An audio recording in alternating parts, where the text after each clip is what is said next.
अश्विनी शाही जी आपसे जवाब लेना चाहेंगे। देखिए, बड़ी बात ये कि राजनीति करें, ठीक है, हर राजनीतिक दल एक दूसरे को लेकर बड़े बड़े बयान देते हैं, लेकिन कम से कम मुझे लगता है कि किसी की आस्था को ठेस ना पहुंचे।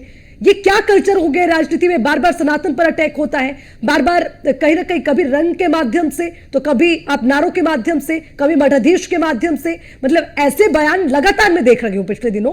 और मैं हमेशा इस पर डिबेट इसीलिए करती हूं कि आखिर किसी की आस्था के साथ खिलवाड़ क्यों हो रहा है? भाई, राजनीति करनी आप करिए, उसके कुछ और माध्यम और तरीके नहीं हो सकते क्या? इस बयान पर आज आपकी क्या प्रतिक्रिया अश्विनी जी? जी अर्चना जी, ये डर और दहशत का प्रतीक है कि इस समय कांग्रेस से लेकर इंडिया अलायंस सभी जो है माननीय योगी आदित्यनाथ जी से और श्री नरेंद्र मोदी जी जो हमारे देश के प्रधानमंत्री हैं उनसे दहशत में हैं ये लोग। इन लोगों को हाशिए पर रखने का काम उन्होंने किया है। तो अब व्यक्तिगत लड़ाई लड़ेंगे ही लड़ेंगे। खड़गे साहब के पुत्र ने सनातन का अपमान करने वाले का सपोर्ट किया कि सनातन डेंगू और मलेरिया है, इसको इरेडिकेट करना है, तो उनके प्रियांक खड़गे ने उनका समर्थन किया। तो खड़गे साहब वो व्यक्ति हैं। खड़गे साहब ने अपने मालिकों की कम से कम जाति और धर्म तो कभी पूछा, बता देना चाहिए, उनको पूछ लेना चाहिए भाई किस जात से हो, किस धर्म के हो। वो वहां नहीं पूछेंगे।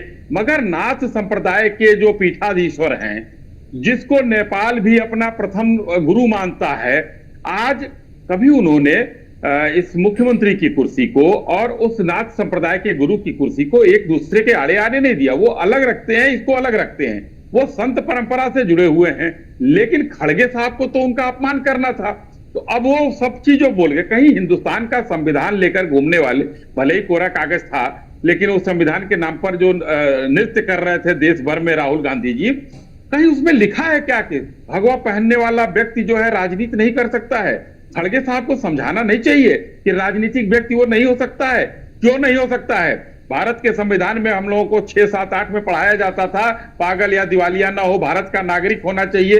वो या व्यक्ति राजनीति कर सकता है। तो आज इन लोगों ने हमेशा, देखिए, जो भगवा है वो वस्त्र नहीं विचार है, और उस विचार को सूर्य भगवा है। तो आप क्या सूर्योदय नहीं देखते हैं खड़गे साहब या राहुल गांधी जी?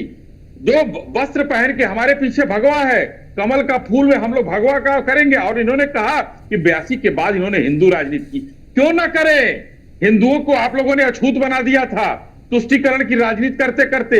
आज उसी का दृश्य दिखाई दे रहा है कि किस तरीके से संतों को, जो अच्छे राजनेता अपने प्रदेश को आगे बढ़ा रहे हैं, उनको किस तरीके से उनका अपमान कर रहे हैं। उनके बहाने पूरे संत समाज को अपमान कर रहे हैं पूरे।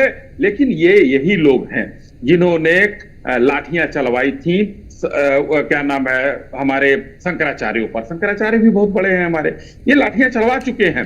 गौ हत्या करने वाले जितने लोगों के जो विरोध कर रहे थे हमारे संत समाज के लोग, उन पर लाठियां बरसाई थी इंदिरा गांधी ने दिल्ली में।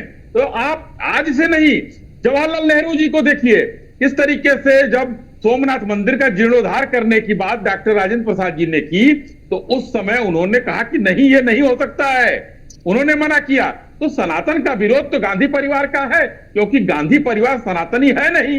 कोर्ट के ऊपर जनेऊ पहनकर सनातनी बनने से राहुल गांधी सनातनी नहीं हो जाएंगे, और खड़गे साहब सनातन का हमेशा अपमान करेंगे।